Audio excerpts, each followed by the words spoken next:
Well, it's Wednesday today on Things Unseen, and I want to welcome you if this is your first visit to our weekday podcast.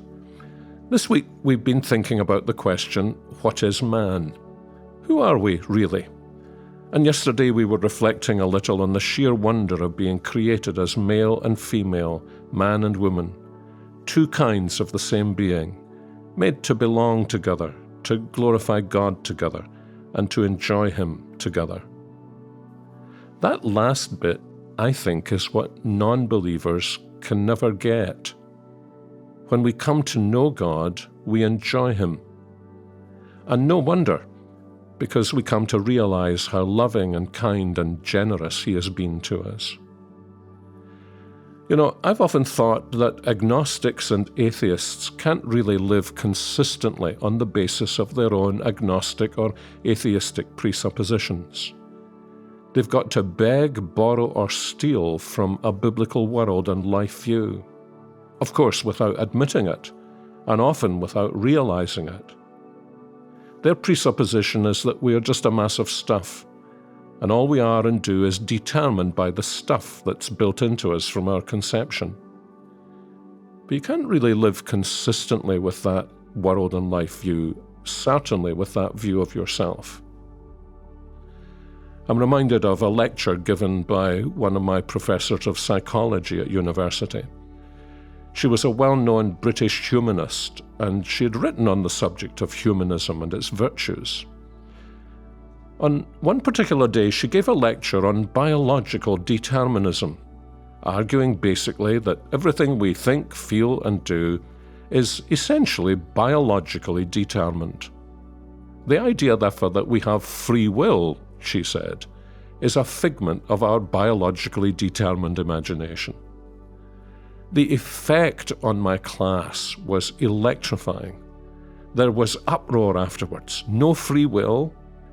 It was as though someone had given a lecture in an Arminian college on predestination and election.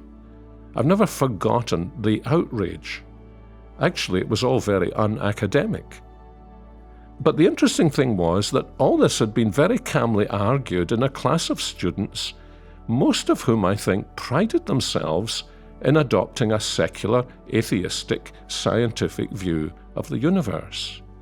But they couldn't stand the implications of their own presuppositions. Now, I recognize that as you get older, too many sentences begin with the fatal words, "I remember." But there's a reason I'm dragging up this memory from the past. Some weeks after the lecture, I was in the university bookshop, and over the other side of a bookcase, I heard an immediately recognizable voice. It was my biologically determined humanist psychology professor. I couldn't see her, but I could hear her say very distinctly to one of the staff, "Do you sell Christmas cards here?" Inwardly, I wanted to jump over the bookcase with an angelic leap and say, "Caught you! Why are you stealing Christmas joy from the world view you've rejected?" Well, I'm not an angel, and I suppose it wouldn't have done my grades any good if I'd leapt over the bookcase, but you see the point. Now, that's only an illustration of inconsistency. But think of this more broadly. We're created as God's image and likeness. We can't escape the fact that life was created to have meaning, no matter how much we try to deny it.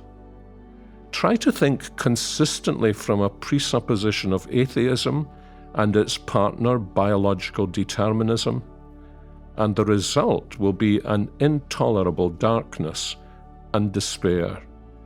I do not recommend the thought experiment of consistently working out what it means that you're simply an accident. As Paul says in Romans 1:18 following, the only way to sustain atheism is if you hold back and hold down and suppress and try to repress the truth in unrighteousness. And if you've professed yourself to be that kind of unbeliever, you need to remember that you're actually a kind of believer. This is what you profess to believe. But you can't live that way consistently, can you? You're always going to need to borrow from a Christian world and life view, the Christian view of man, male and female. So, if that's who you are, I hope you'll be willing to be honest enough with yourself to rethink things. And I hope you'll come to see how wonderful it is to discover the biblical answer to this ancient question. What is man?